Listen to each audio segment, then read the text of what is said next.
Um, I would like to ask you, Jacobina, uh, can masturbation replace sex together?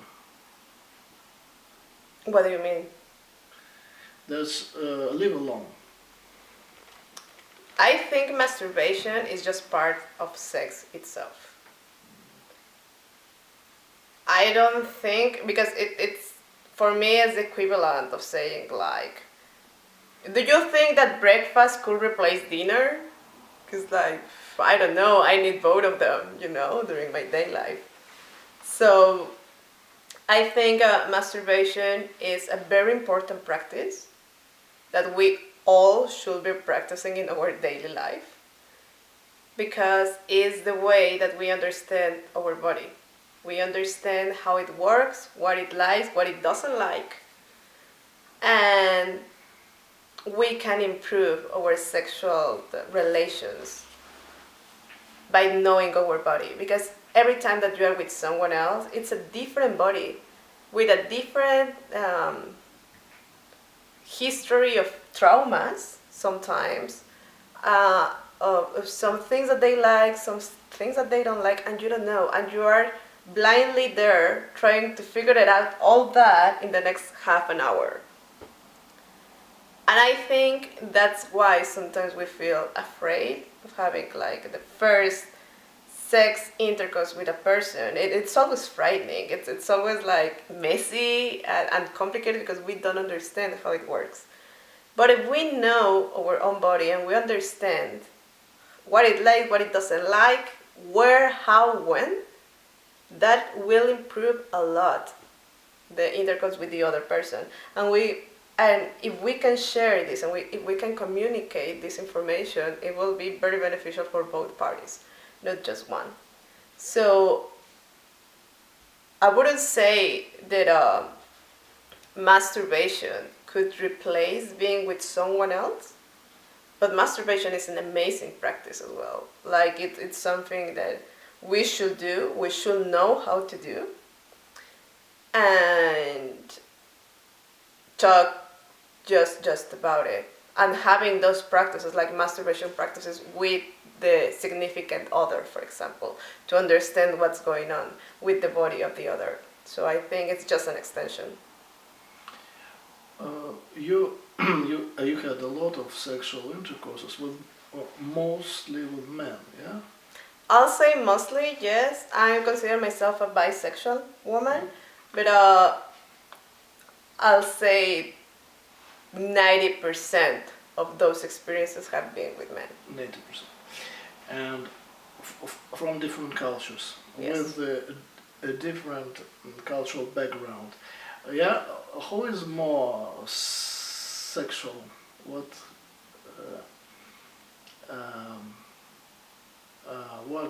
representatives of what cultures? More sexual, more focused on women's pleasure, to satisfy you, yeah, to be more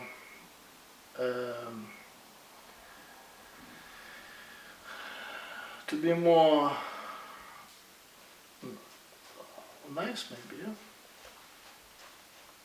I don't know. I don't see that as a matter of culture itself. Less ego, maybe more. I think. Altruist. I think there are a lot of myths related to that question itself. Because, for example, in sex, a lot of people think that bigger is better, that longer is better. And that's just another problem that brought by porn. That porn, the culture of porn, that it sells millions and millions of dollars per year, make us think that sex is how it is shown on pornography, and bigger it will be better, or longer, like hours and hours and hours, will be better somehow. And I think a lot of men, regardless their culture, regardless their place in the world, they think that. And for example, for me, it's very disappointing in my current moment of life. It's very disappointing discovering that because for me, it's not, we are not sexual compatible if they think that. Because my practices are very different from their practices. And once again, I don't waste time on that anymore. So I'll say it, I will never put my pleasure on hands of a man, for example. Never. And because in my view of the world, I own my own pleasure and I know how to do it by myself. The other one, it's a plus. But I wouldn't say like, hey, well, this is me, now do your job. Never.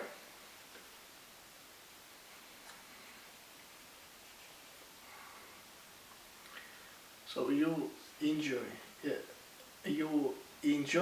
every time, yeah? Enjoy sex every time? Not every time. I have had like very bad experiences as well, and sometimes it's like, okay, this is not working. Let's just stop. But I think it's part of the experience as well, knowing when to stop. Very bad experience. What do you mean? What is the worst thing in sex? I don't know. Like there was one playmate who tried to rape me once.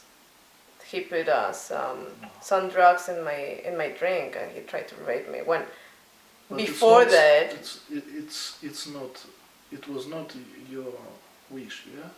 Yeah, like they definitely we never talk about it. Yeah. We never mention it. Yeah, we're not talking about violence. Yes, violence is always bad. Yeah. No? Rape is always bad. No. I think rape will be always bad. However, there are some heavy gaming and BDSM that it's fantasized around rape. I don't agree with those practices, but I know some people fantasize about it and some people like those things. But I think like in a general practice, because when we are talking about the game in BDSM, I'm thinking like by the most basic is consent and negotiation, and there is a previous negotiation about it. So I think like in general speaking, rape is always bad, and very bad, like a crime against humanity, bad. Yes. But I have had like a lot of bad experiences because sometimes people can lose control very easily during sexual practices, because it's the most, I'll say it, the most not rational moment of our lives, the most intimate that we share, and sometimes it's very easily to lose it. And I have been in very complicated situations, very bad practices as well. But I think that all this experience that I have had helped to either survive them or stop them whenever it happened.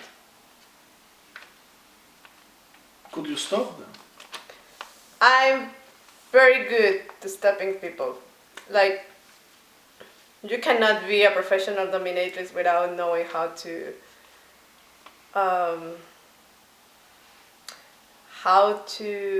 defend yourself. Absolutely.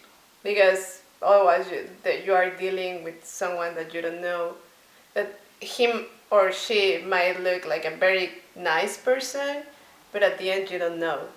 So I think that all women in the world, we should have the right to and the access to know how, like, self-defense classes. Unfortunately, we don't, and I had been learning it on the tough way by myself.